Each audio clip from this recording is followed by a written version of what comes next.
만일 누구든지 저주하는 소리를 듣고서도 증인이 되어 그가 본 것이나 알고 있는 것을 알리지 아니하면 그는 자기의 죄를 져야 할 것이요 그 허물이 그에게로 돌아갈 것이며, 만일 누구든지 부정한 것들 곧 부정한 들짐승의 사체나 부정한 가축의 사체나 부정한 곤충의 사체를 만졌으면 부지중이라고 할지라도 그 몸이 더러워져서 허물이 있을 것이요 만일 부지 중에 어떤 사람의 부정에 닿았는데 그 사람의 부정이 어떠한 부정이든지 그것을 깨달았을 때에는 허물이 있을 것이요 만일 누구든지 입술로 맹세하여 악한 일이든지 선한 일이든지 하리라고 함부로 말하면 그 사람이 함부로 말하여 맹세한 것이 무엇이든지 그가 깨닫지 못하다가 그것을 깨닫게 되었을 때에는 그 중 하나에 그에게 허물이 있을 것이니, 이 중 하나에 허물이 있을 때에는 아무 일에 잘못하였노라 자복하고 그 잘못으로 말미암아 여호와께 속죄제를 드리되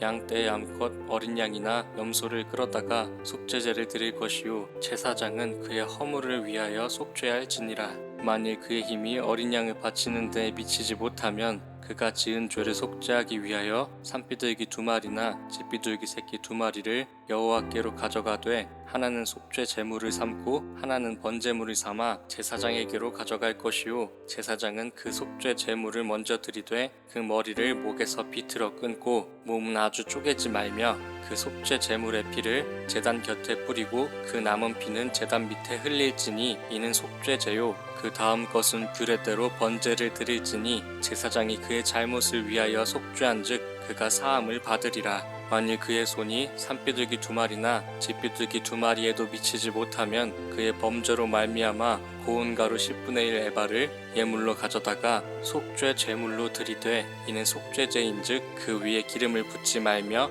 유향을 놓지 말고 그것을 제사장에게로 가져갈 것이요 제사장은 그것을 기념물로 한 움큼을 가져다가 제단 위 여호와의 화제물 위에서 불사를 지니 이는 속죄제라. 제사장이 그가 이 중에서 하나를 범하여 얻은 허물을 위하여 속죄한즉 그가 사함을 받으리라. 그 나머지는 소제물같이 제사장에게 돌릴지니라. 여호와께서 모세에게 말씀하여 이르시되 누구든지 여호와의 성물에 대하여 부지중에 범죄하였으면 여호와께 속건제를 드리되 내가 지정한 가치를 따라 성소의 세겔로 몇 세겔 은에 상당한 흠없는 순양을 양떼 중에서 끌어다가 속건제로 드려서 성물에 대한 잘못을 보상하되 그것의 5분의 1을 더하여 제사장에게 줄 것이요 제사장은 그 속건제의 순양으로 그를 위하여 속죄한즉 그가 사함을 받으리라. 만일 누구든지 여호와의 계명 중 하나를 부지중에 범하여도 허물이라 벌을 당할 것이니 그는 내가 지정한 가치대로 양떼 중 흠없는 순양을 속건 제물로 제사장에게로 가져갈 것이요 제사장은 그가 부지중에 범죄한 허물을 위하여 속죄한즉 그가 사함을 받으리라.